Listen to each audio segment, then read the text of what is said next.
Untuk lebih lengkap terkait dengan kegiatan Presiden Joko Widodo mencoba atau menjajal RET, kita sapa jurnalis Kompas TV Nanda Aprilia.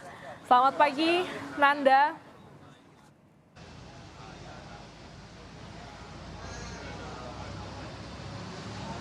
Selamat pagi, Nanda.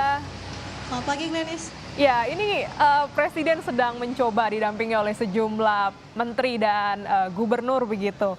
Di tengah juga ada kritikan mengenai pembangunan LRT. Bisa Anda sampaikan apa saja yang menjadi kritikan dalam pembangunan moda transportasi LRT kali ini?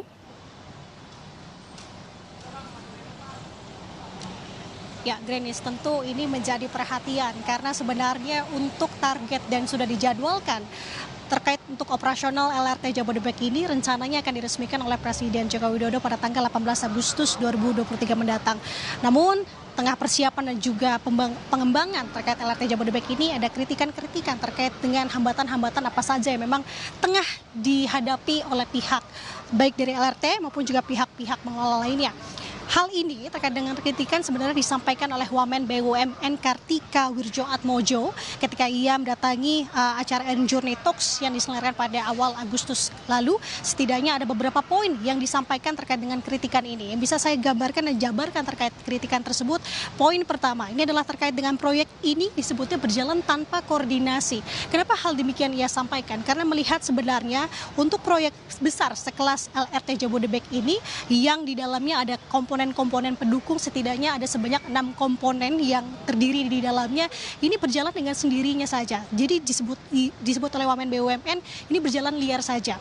Jadi tidak ada sistem integrator yang menyambungkan antara satu komponen dengan komponen lainnya. Kalau bisa saya gambarkan dan jabarkan terkait dengan siapa-siapa saja komponen tersebut, seperti halnya untuk prasarana. Ini sebenarnya untuk prasarana LRT Jabodebek ini disiapkan oleh PT Adikarya Persero Tbk. Kemudian untuk kereta api ini disiapkan oleh PT Inka Persero. Kemudian untuk software development pun beda lagi, ini ada disiapkan oleh PT Siemens dan untuk persinyalan oleh PT Land Industri Persero. Jadi masih banyak pihak-pihak lainnya dan komponen-komponen lainnya sebetulnya. Namun yang menjadi perhatian di sini adalah untuk proyek besar sekelas LRT Jabodebek ini disebut oleh Wamen BUMN Kartika Wirjoatmojo tidak ada sistem integrator yang menghubungkan dari satu komponen dengan komponen lainnya.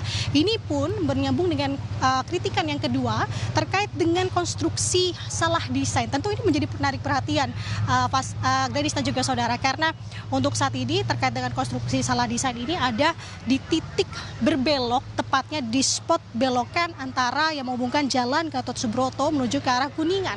Jadi diakui oleh Wamen BUMN ini sendiri, ini terjadi akibat adanya tidak ada komunikasi antara pihak prasarana, komponen prasarana dengan komponen sarana. Jadi hal ini menyebabkan hal tersebut pun terjadi. Jadi untuk saat ini di mana kereta LRT Jabodebek yang biasanya dengan kecepatan rata-rata ini menempuh sampai dengan 80 km per jam, ketika melintasi belokan tersebut ini menurunkan kecepatannya dengan maksimal hanya 20 km per jam saja, Glenis dan juga saudara. Jadi setidaknya itu adalah kritikan-kritikan yang disampaikan oleh Wamen BUMN, Glenis.